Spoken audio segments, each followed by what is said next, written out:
My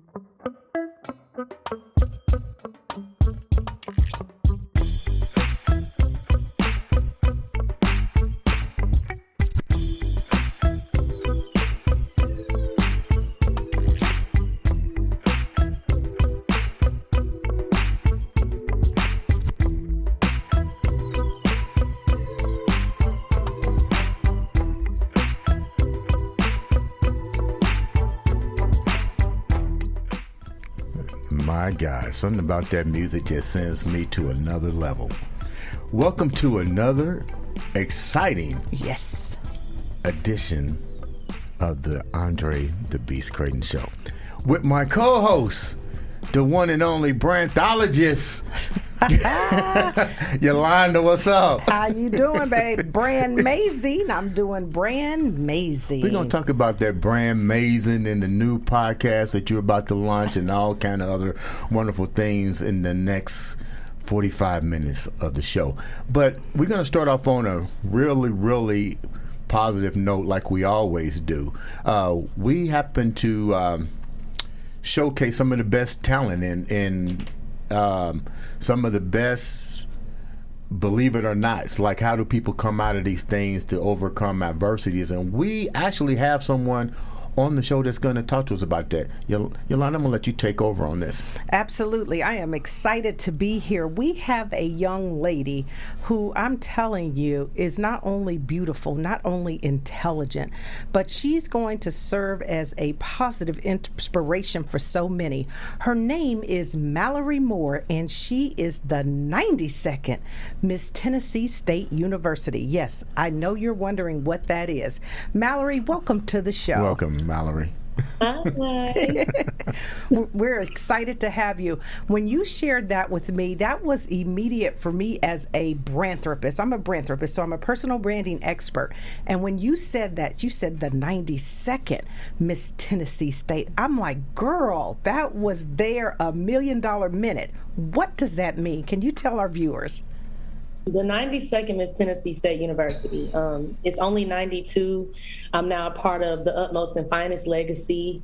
There are 31 Mr. Tennessee State Universities and 81 SGA presidents. So that means that Miss Tennessee State was the foundation before others were to come.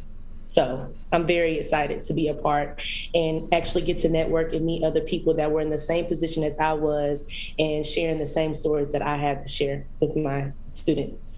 Absolutely. That is exciting. So, I mean, given the COVID environment, did you guys get into full pageantry? Can you kind of tell us how that sort of the events evolved and unfolded, if you will? Yes, so campaign week was about 2 weeks ago.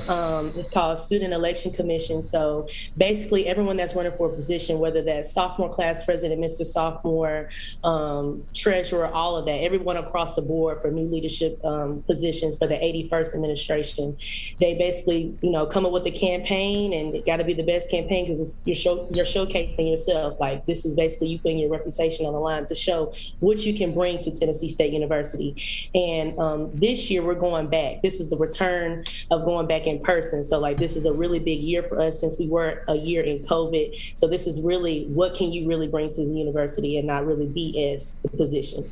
So I was a part of the 80th administration and I was a queen during COVID. So I'm really excited that I'll be able to actually branch out and get to meet students, because a lot of students are coming back now that we're 100% back in person.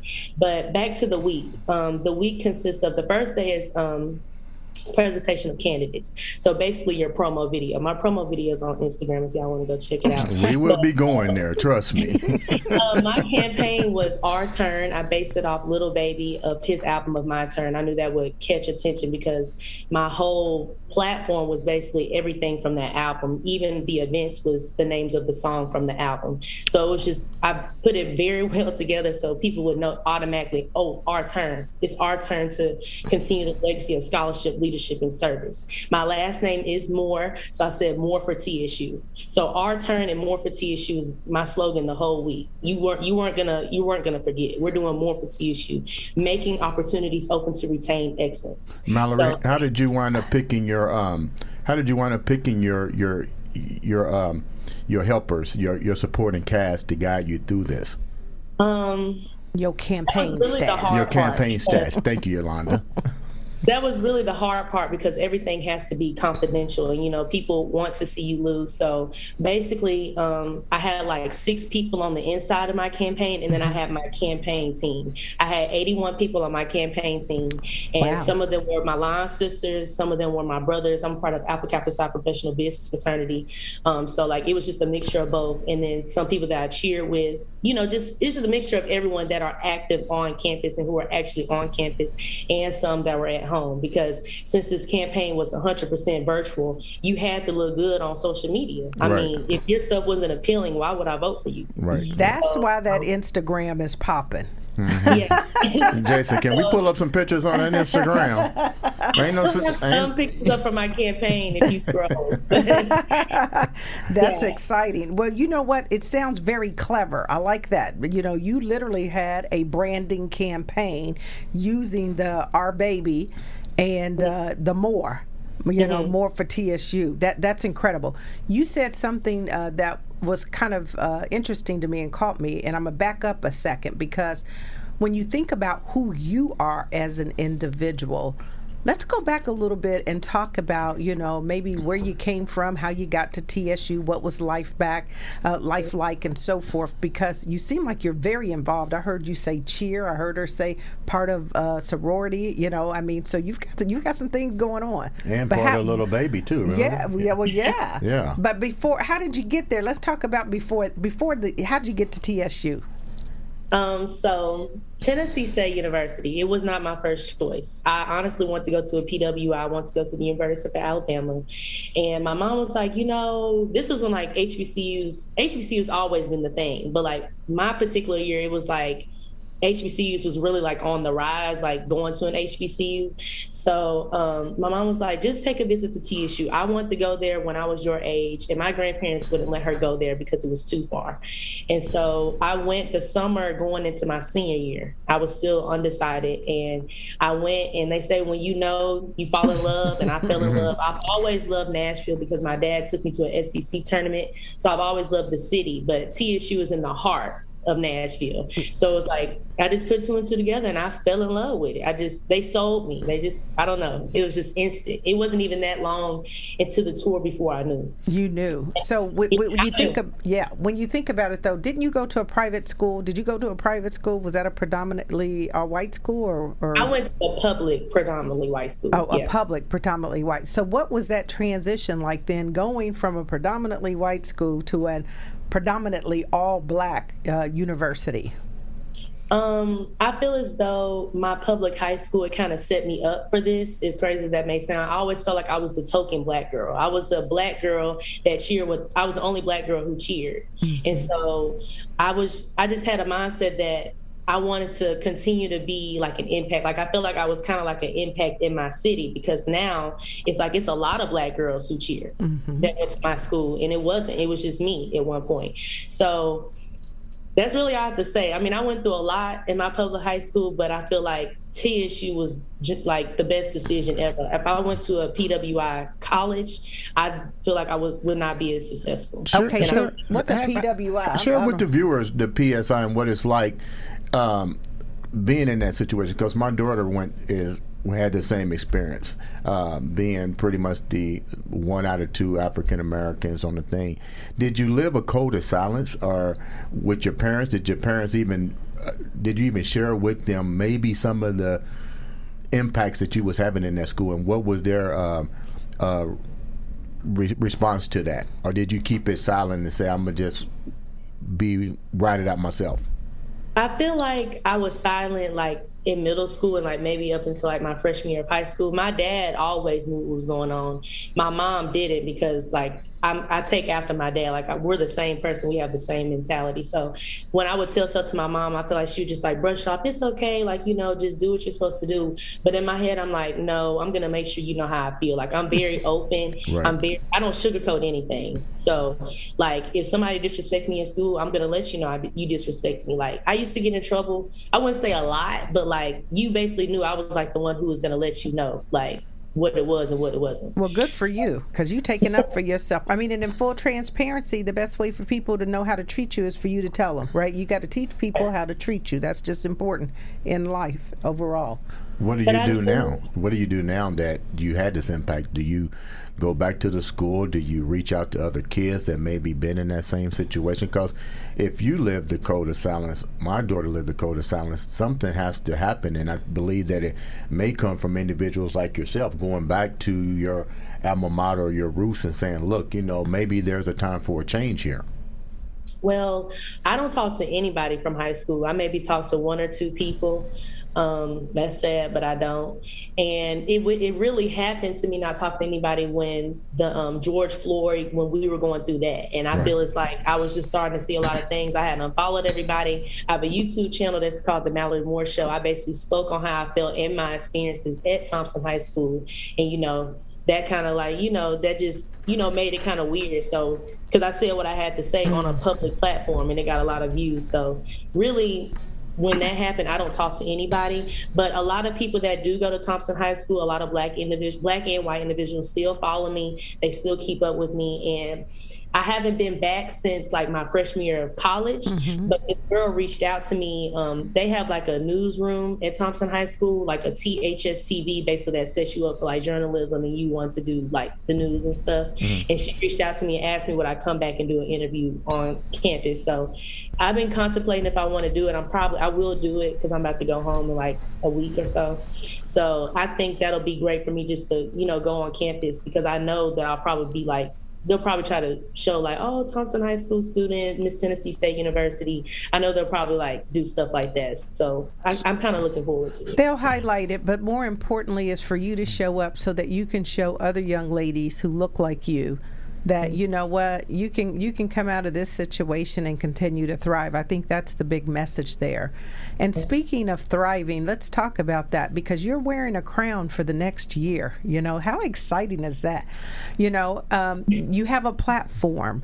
Let's talk about it. What are you going to do, or what are your plans in terms of really, fulfilling this year and being able to have an impact on people? Are you reading my mind? Because that was my question. Oh, I'm sorry. You know what? That might be because we work together a lot. Yeah. Go ahead, Mallory. You can answer it.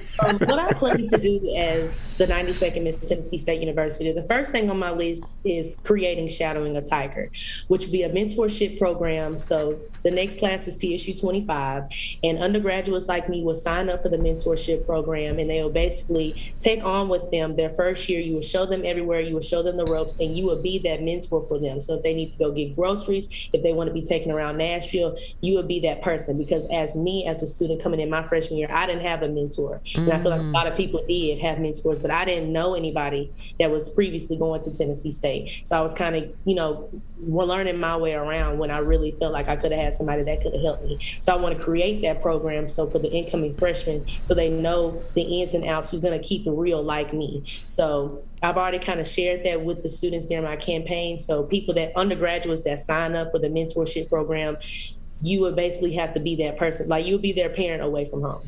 So Mallory, I got a question to ask you. You guys are definitely a different generation right now. And you mentioned something about the way the George Floyd and how it impacted. What's the response on the black campus with all of this tension that we're dealing with? Well, actually, I wasn't on campus at the time, but they have a lot of protests that they still do in Nashville. We partner up with Fisk, Vanderbilt Black students, Belmont, NTSU. It's a lot of colleges around, so we'll just all kind of go together. They have a lot of stuff like that we talk about. And I feel like since then in the classroom, the black teachers talk more on it, like English teachers and stuff like that, and history if you take African-American studies. I mean, it's well aware, what's going on, and international students know that's going on, and we do have like a small population of white people and they know what's going on. So it's always being known around the city. Yeah, it seems like you guys are a more woke generation. Does that make sense? Very much. Yes, yeah. Yes. So I think you have expectations about how you think things need to play out. You're very much more aware of not only what's happening, but the community in which you live and the world in which we live in. Can you speak on that a little bit? Because this is different. When we saw how polarized literally the nation came together, and even the world, when through the George Floyd murder, it was just incredible to see so many people come together of all races, all ethnicities, but it was a lot of young people. Can you talk about that a little bit? I will say my generation, it's just like, it's not like I don't care, but it's like you're going to make sure whatever is being said or whatever needs to be told. I mean, it just takes a tweet on Twitter. And I will say that's what I love about our generation. You're going to make sure you know what's going on. You're going to make sure that you know what you did to me and how you made me feel. So let me ask. Hey, Daddy! Her dad just showed up. Somebody just walked in. I think it's Pops. Yes, Mr. Ed Moore has joined us in the building. So, hey, darling, how are you? So, Mallory, we talked a little bit about your schooling and the accomplishments. Tell me more about the guy that's sitting next to me. Your parents and their role into your choices right now. My parents have always stuck by me. My dad, we're the same person. I take my mentality after him. So, like, one thing I've always taken from my dad, if we're going to do it, let's do it. If we're not going to do it for real, let's not do it. I'm very big on, if we all the way in, 100%. Like, right. I told my dad, like, what I want to do when I came to TSU, and I told him I want to run from his TSU after my sophomore year when my cheer coach had confronted me and my parents about running. And I didn't even want to run for real, but my dad has always had his faith in me, and we just work. It's just gonna always work. And anything that I put my mind to, I do it. Everything that I want to do at Tennessee State University, I've done it. And anything else that I want to do, I'm sure I will accomplish it because I have faith in myself. All right, girl. Confidence is key. Let me tell you, from the branding expert, if you know who you are, that's half the battle. So what are you gonna be when you grow up? My major is health science with a concentration in occupational therapy and a minor in business. I didn't want to major in business because I love to help people, and I had a bad wreck my senior year and I had to go through therapy. So that's why I decided to go into occupational therapy. I'm applying for the program next semester, but I also want to get my master's in business with a concentration in supply chain. So whoever accepts me first, that's the route I'll go. And I do want to do that at Tennessee State University. I don't want to go anywhere else. Sound like you got your life in order, ready to go. I mean, I'm over here speechless. I think at that age I might have been considered a slacker. Don't get too speechless, because we got the man in the house, Mr. Ed Moore. What's going on, big guy? Hey, man, everything's good. Thank you guys for having me. Happy to be here.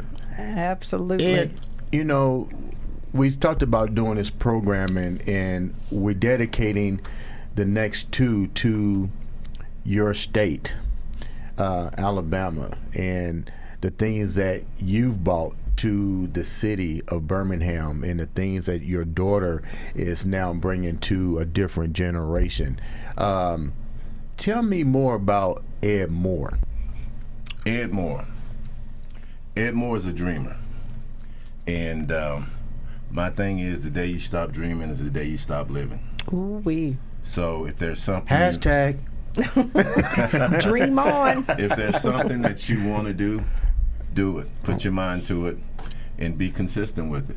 And in time, everything will definitely fall in play for you. Now, we met crazy. We're working out in the gym, and we just completely hit it off. And correct. I remember you said you started out, we won't get into what you do right now. We're going to start from the young guy selling cars. Started selling cars. Well, actually, when I got out of college, I went to work for Candid Computers. Okay. And from there, I went to Andre Computer Systems, selling many mainframes. So back in the early mid-'80s, the margins had fell out as far as computer sales and all that. So I started selling cars and was very successful at it. I was actually a secondary finance manager. Okay. And, I woke up one morning, I said, look, if I can work this hard for somebody else, why not do it for me? Why not do it for me? Okay. Yeah. So at that point, I teamed up with a friend out of Chicago, and we purchased a print shop. Okay. And we started doing direct mail for automobile dealerships throughout the country. And we had like 64 accounts. And when my daughter was a baby, the majority of those accounts were in the state of Washington, right, in Seattle.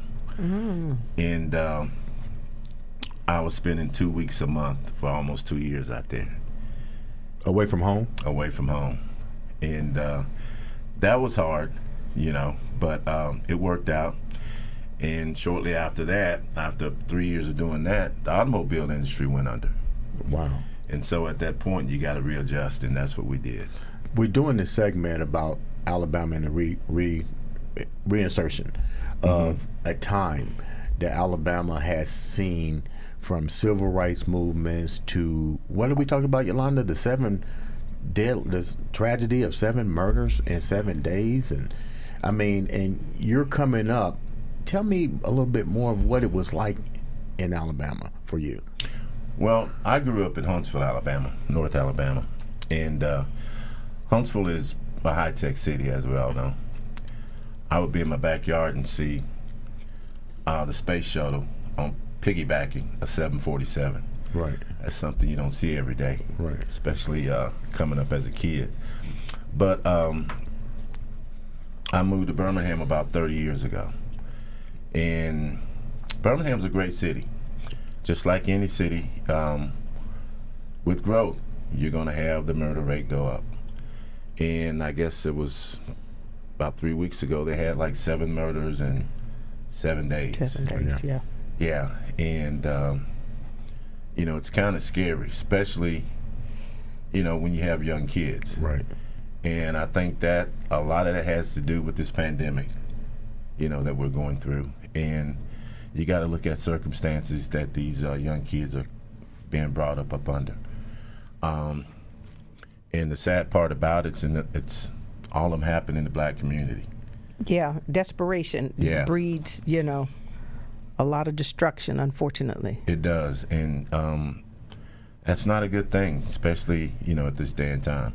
You know, your company. Tell me a little bit about the companies that you have and the impact that you're bringing with these companies. Not only are you an innovator, but you also are allowing jobs to flourish not only in Alabama but throughout the Midwest and hopefully throughout the United States, as far as I'm concerned. Yeah, that's the goal. Actually, I got to be back in Cincinnati tomorrow. We're hiring. I got 2 other people to put on board with Arrival 2020, and in the state of Alabama, I've had as many as 8 crews, whereas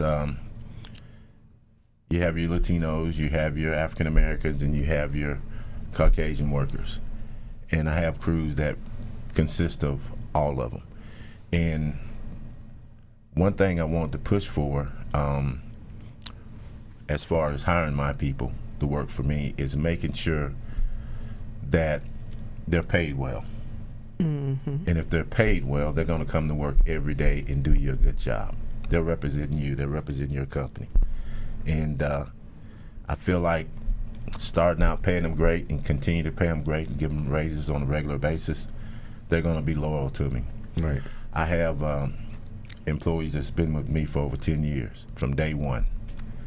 And so you have 3 businesses. You have a construction business. Right. And then you have your distribution company, which is VPI Commercial. Yes, and then the 2020 Arrival 2020. Yes. Tell us about the Arrival 2020 real quick.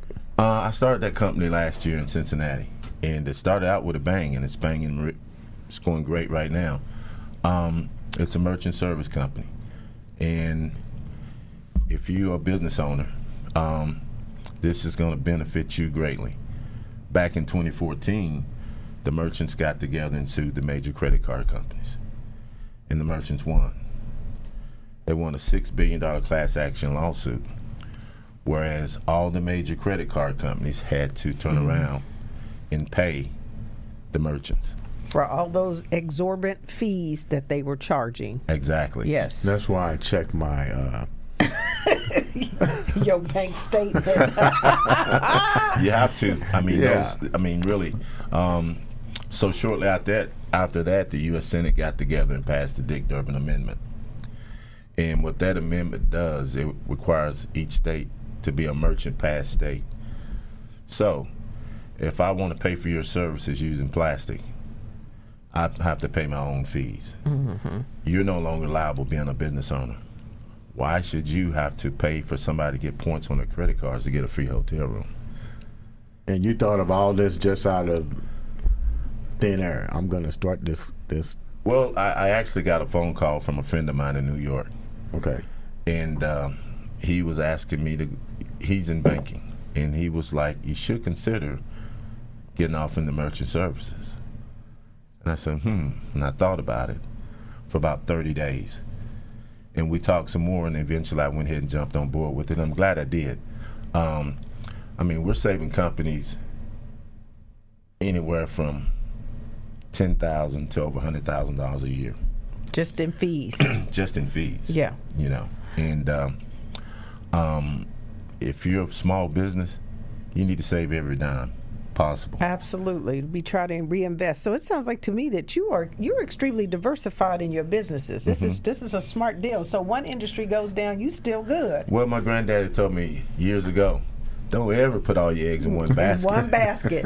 You listening, done. Mallory? You hear this? Don't ever do that. So, yeah, you definitely want to diversify, for sure. That's amazing. And so when you think about COVID, COVID happened and shook a whole lot of businesses, a whole lot of companies. Mm-hmm. How did you manage to still maintain during this period of time? Well, with my construction company in Birmingham, we're so settled in. That's my city. Mm-hmm. And the people there will ride with you,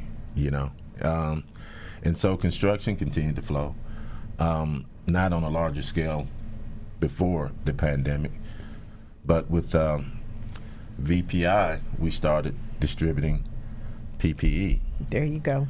And with Rival 2020, everybody's trying to save money. Right. So we really didn't miss a beat. Yeah, you could hit them coming and going. And if you think about it, I think to the audience, what is clear here is the entrepreneurial spirit that Mr. Moore, he told me not to call him Mr. Moore, but what he's exhibiting is you have to be able to pivot when the environment shifts. Don't sit there and think you're going to just ride a wave, evolve with the rave. That's the key here.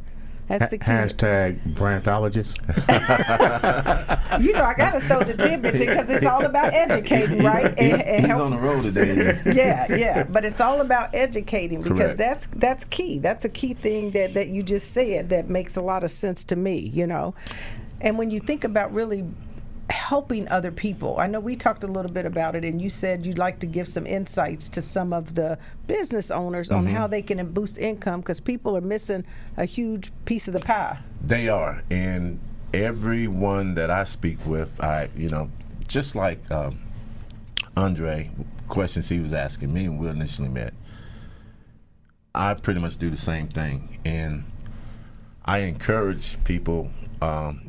If you're in business, and it's going to depend on what type of business it is, to register your company with Systems Awards Management. That's SAM. That's the government. Mm-hmm. And when nobody else is doing business, the government is doing business. Don't be afraid to do business with the government. That's just gravy that'll keep your head above water. Or if you can't beat them, you join them. And the good thing about it, their money is good. And they pay. We've had contracts with them where they paid us all the money up front before we even deliver product. There you go.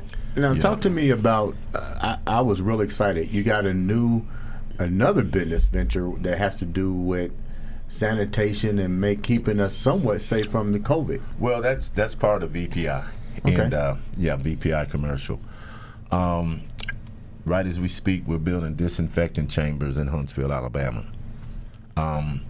Just say if you go to an event, an arena or whatever, with thousands and thousands of people, or just a city hall downtown. Well, you guys getting ready to have the World Games, right? Getting ready to have the World Games in 2021. Okay, so your product's going to be featured there. I'm hoping to get it there. We're working on it right as we speak. They will be there. I hope so. But this chamber is it pushes out fog. So when you walk through that fog, through this little small chamber, which is 5 by 8, it disinfects your whole body of 99.9% of the germs. even kills the coronavirus.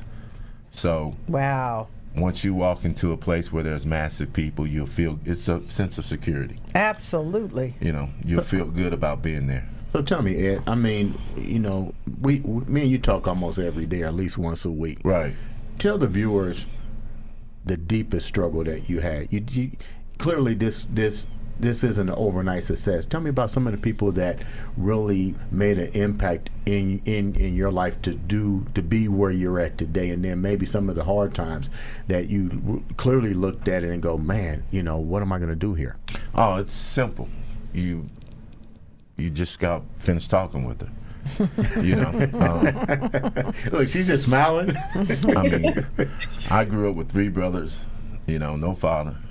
You don't want your child to go through what you go through, and you know, other races, they produce generational money for their kids. Mm-hmm. We don't. And if we can't do it, we can at least get it started. There you go. And that's what drives me. I want her to be able to have a much better life than I've had.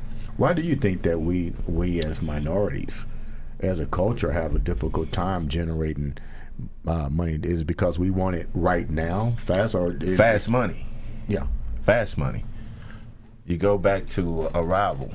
I'm talking with business owners. Well, we don't want to do that. We like getting cash. You know, cash is pretty much obsolete now. I was going to say, nobody's carrying cash. Yeah, you got Bitcoins around the corner. Yes. And we tend to get our money and blow it instead of putting it away, putting it in the bank and investing it. And good money is going to take a long time to make. Easy come, easy go.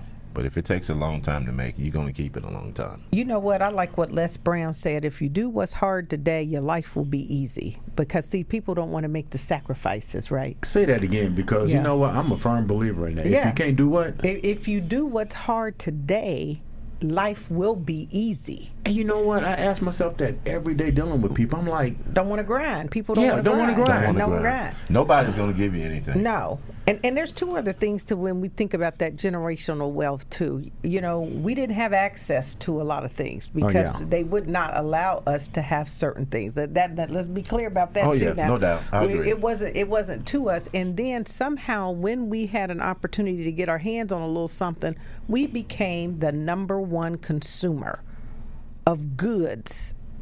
You guys, you go buy these Gucci bags. Oops, I got stuff too, but I got it because I can afford it. That's the difference. I can afford it. I can pay cash for it. But when you can't and you're buying these things that have zero value, no return. If you want to spend your money, go buy some real estate. Mm-hmm. You know, go buy something that Then we just talk about that. I watched the NFL draft. And a guy walked out with a watch. With $1 million watch. $1 million watch. You know, that is probably worth little than nothing. He would be good to be able to get 1/3 of his money back. But it's a mindset shift, right? But we have to educate. We have to educate and continue to educate. And I will tell people this, you know, back in the day, we have what I call limiting beliefs. This is when grandmama told you money don't grow on trees, you better stuff that money, hide that money, hold that money. We stuffing it under pillowcases and mattresses and things like this. Oh, hold down. Nobody has ever become wealthy saving money. You become wealthy investing money. Then I better go home because I literally, this is no lie. Go get it from under the mattress. I wish I had to put it there, but it's no lie. I come in here, I was looking for the money I put up. I hid it so good I hid it from myself. And I'm sitting here as we talking going, what the heck did I do with that money? But anyway, you've done a lot of stuff. You're bringing a lot of stuff. You're bringing a lot of jobs into the United States is what I call it, because I see a bigger picture just like you do. Your daughter is on the show. Tell me about your daughter and you guys' relationship. You know, at times you think they don't listen to you, but they do. Yeah. I remember back 10, 15 years ago with my construction company on Saturdays, she would be with me all day, every day. Okay? And, you know, we'll go from house to house to house signing contracts. And, you know, I like my old school music, you know, and I didn't realize how big of impact my old school music had on her until she was about 17. Which artist? The Whispers? Bill Withers came on. Lovely Day. Oh, my goodness. And she said, "Oh, that's my song." And knew all the words. Yeah. I said, "Oh, man, really?" But no, we have a great relationship. She definitely listens. She may not let you know that she's listening, but she does. She knows if there's anything she needs as far as advice or anything, I'm here for. That's a beautiful thing. That's a beautiful thing. And I think that we want more families to be involved and have close relationships and pay attention, so you can too take over daddy's businesses, honey, because that's called generational wealth. It can keep it going, then your children can keep doing it, and you can fix somebody on the side with some PT and OT too, but you pay attention to what's going on over here, because I'm telling you, a lot of times we don't have the opportunities, and when we have the opportunities, we just want to make sure we maximize them. It's so critical. And tell your friends and your friends' friends. Start some businesses. You guys have the world at your fingertips today. Technology is your friend. And you ain't jobbing. Man, you got friends that live in Australia, Brazil. I tell you, it's about them connections. It's this much of what you know. You got 20% of what you truly know. That's right. The other 80% is who you know. And who you in connection with, who you build relationships with. And I'm not talking about a like and a share. I'm talking about seriously engage with people, get to know people, help them understand you, tell your story. Because when people feel like you fit and they feel like you belong, what do I say, Andre?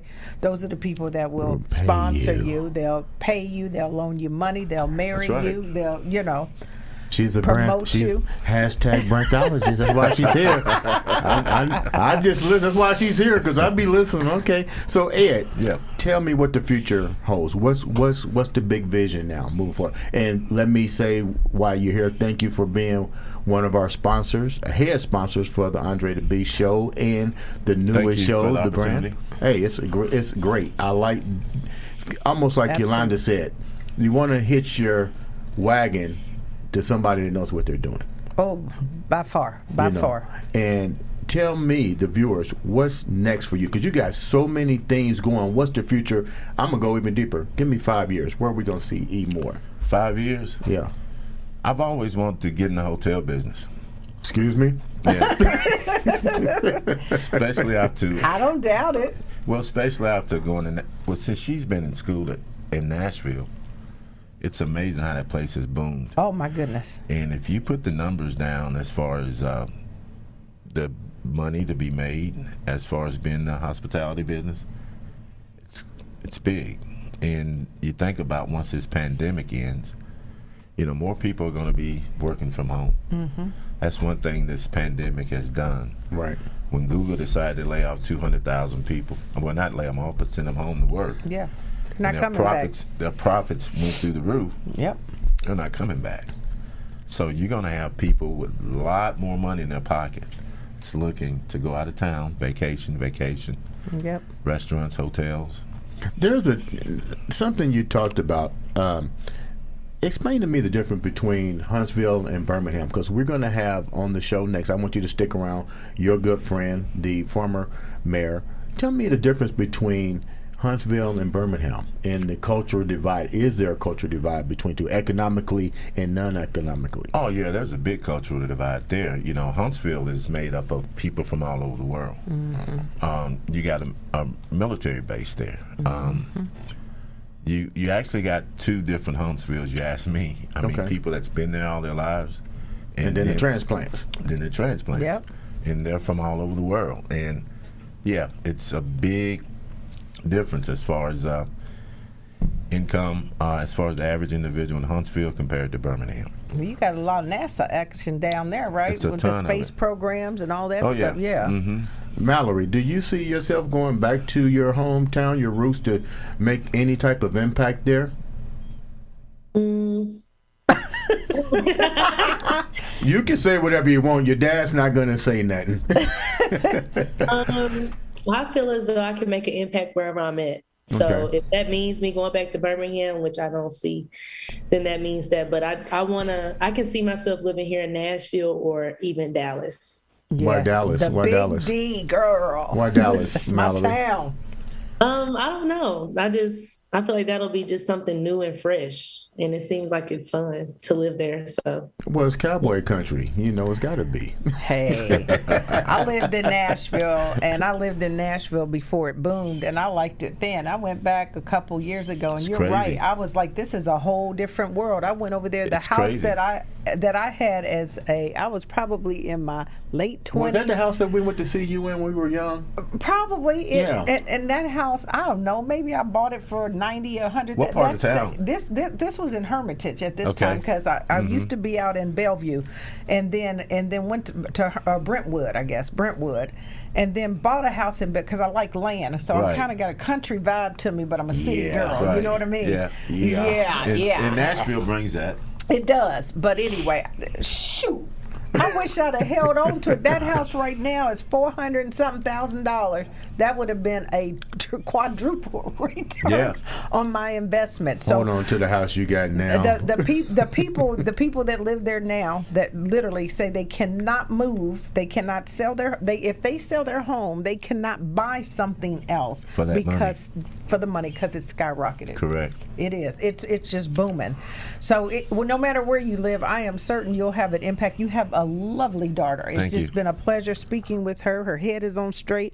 I mean, she's got her brand amazing thing going on. I love it, and I do believe you're going to make an impact. I want you just to keep your head straight and narrow, because there's a lot of distractions in life, but keep forward. I think you're vocal. You don't mind speaking your mind. You'll be transparent, and you will do well, because that is the 92nd Miss Tennessee State University. Look, she just I like left that. me totally The speechless here. 92nd. Ed, Yeah. before we wrap up, I don't want you to go nowhere, but before we wrap up, we've gone through so much and you've seen so much. And Yolanda, we've seen so much. Mallory is young. They a whole new way of thinking. Leave the viewers with something so impactful that when they get done listening to this podcast, they go, wow, that's a guy I want to meet. Well, I think I said it from the beginning. If there's something out there you definitely want, don't stop dreaming. Keep pushing forward. Like I said, the day you stop dreaming is the day you stop living. And there's so many opportunities out here. You just got to position yourself. And once those stars align, you be ready, and everything will fall in place for you. For sure. There you go. Be ready. So, Ladies and gentlemen, this has been the Andre the Beast Show. I'd like to thank Mallory, Miss TSU 92nd, for being on. There you go, We're girl. going to have you come back. Hey, guys, don't forget, Mallory, how can the viewers contact you for support and any other activities you may be doing? You can share your social media pages, your platforms. Tell us how we can reach you. You can follow me on Instagram, MALL.MOORE. You can follow my YouTube channel, and that's called The Mallory Moore Show. Mallory Moore Show. There you have it. Tell the viewers how they can contact you and your services. And naturally, you might be even hiring, too, because you just opened up some new plants, right? Yes. You can contact us at www.more3c.com or 205-506-4300. Say that again. 205 506-4300. 4300. You heard it right here on the Andre the Beast Crayton Show. That he's supposed to start beating his chest now. Beast mode. Beast mode. Ladies and gentlemen, this has been the Andre the Beast Show. Tune in next time for another exciting episode.